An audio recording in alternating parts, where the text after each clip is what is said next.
как да ви науча на ето това упражнение.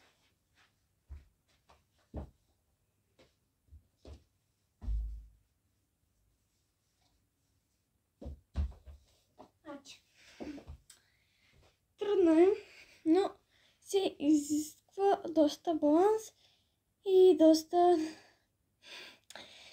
Нали, аз преди не го можех и го правих на много меко.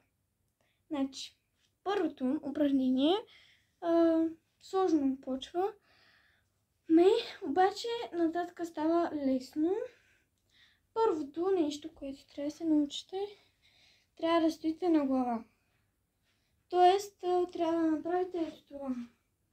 Значи трябва да се опитате на килим. На килим. Трябва да се опитате да направите ето това.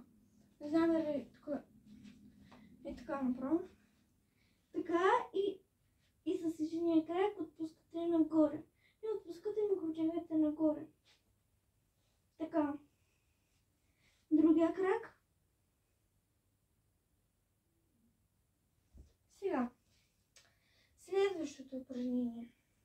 Пак е за главата. Можете да...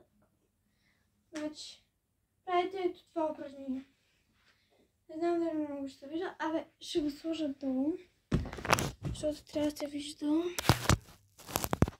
Така. Правите ето това упражнение. Така. Стоите на глава. И се правите. Значи, това го правите към 50 пъти. Следващото упражнение е само да се бъл чорапите, защото не ми е удобно с чорапи да правите упражнение. Така. Сега, следващото упражнение е да пак също само, че да стоите малко повече. Значи, така. Хоп. Два. Е така. Следващото. Малко е странно за хората, обаче аз така съм се научила. Правите така. Нали? Така. И ето така. После слагате така ръцете. Нали? След това правите така. Слагате ръцете така. И така. Следващото упражнение е така. Значи трябва да се опитате да възможно най-много да запазите баланс. Така. Оп. Два. И веднага пускате надолу. Така. Следващото, значи, сега трябва да се опитате на много меко. И на стена. Възглавница. Още една възглавница. Още една възглавница. И последната възглавница. Не, то всъщност не е чак толкова възглавница, просто аз така слагам. Значи, най-отдолу, ето тази. Чакайте да видите. Ето тази най-отдолу. Виждате, нали? Само на момент, само е така. Оп, ето. Така. След това, ето това, ето тук. Това ето. Тук. Може да се каже. И това не е отгоре. Значи това няма как да не го заболям. Така, правите така. О, не, хора, много е трудно с тея. Добре, ще махна тази. Така. Много е трудно с тея по принцип. Аз...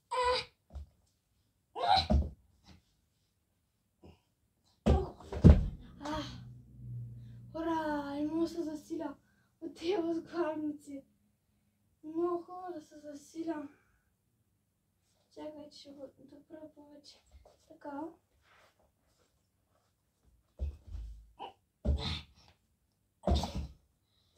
не мога да се засиля. Оп, ето. Ето така. Оп. Стоите и така. Махате едната възглавница. Ако ви боли, слагате още една. Ако още ви боли, слагате друга, така. И докато не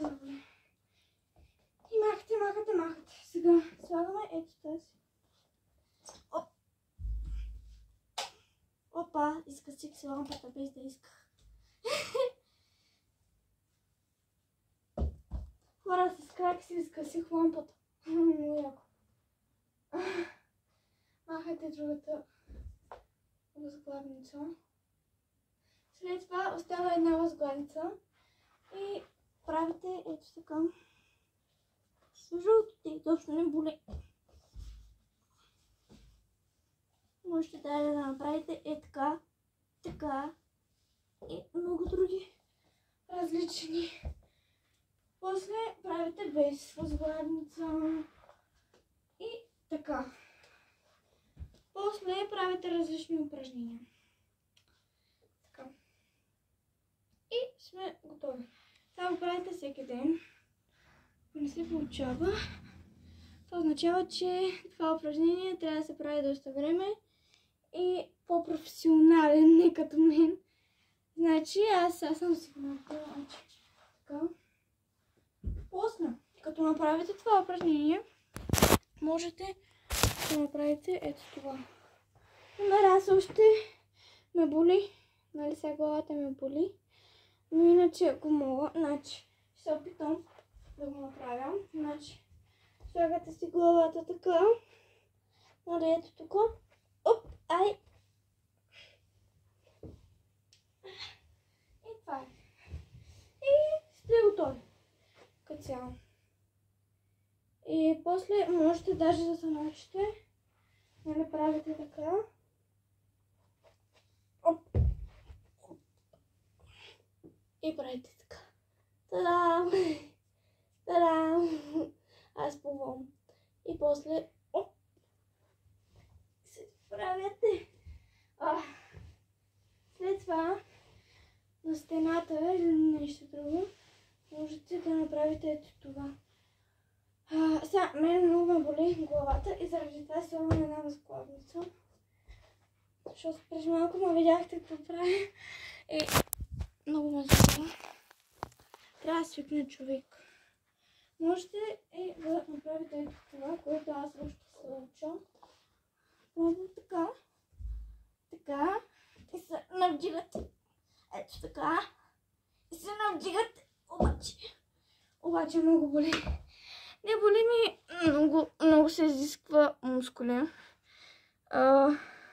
Ще се вижда като съм легнала. Значи, така.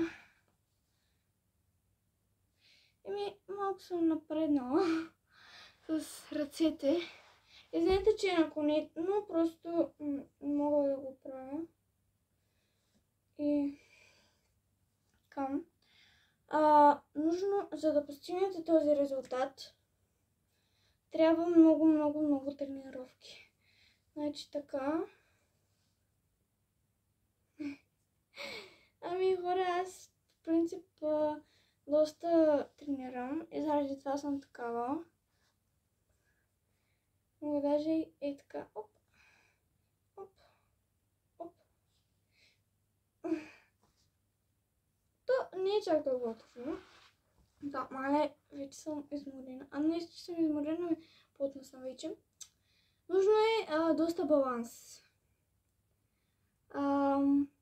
Доста баланс за това, защото ако е без възглавница, доста боли на главата, иначе окей. Доста баланс трябва, много повече баланс трябва, ако си без на стена или без нищо, да подпира от заден гърбочи, трябва да си ей тук, например, да го направиш. Това изисква доста баланс. Аз трябва между другото да се пробвам да го направя, даже може да го направя пред вас, да видим дали ще успея от първия път. Тъй като аз нямам чак толкова огромен баланс. Просто аз съм свикнала на... Значи аз първоначално почнах от дивана. Дивана много ми помогна. Аз от него се научих това нещо. После пробвах на стена. Значи, добре, че беше тати, моя баща, ми помогна да го направя с много възглавници, ама изключително много възглавници. Повече от тия всичките. И така махах, докато ме заболи. На следващия ден махнах една И се опитах да го направя. И така. След това се пробвах на моята стена. Пробвах се и стана с много възглавници пак. И така махах. И така се получи без възглавница. И правя някакви упражнения, такива шпагати, такива работи. И се научих. И това е като цяло. Нямам какво друго да ви казвам. И това е. Даже сега може да направя това. Така че да видим дали ще стане втория път. Ако стане, аз много ще съм доволна от себе си, защото това за първи път ще го пробвам.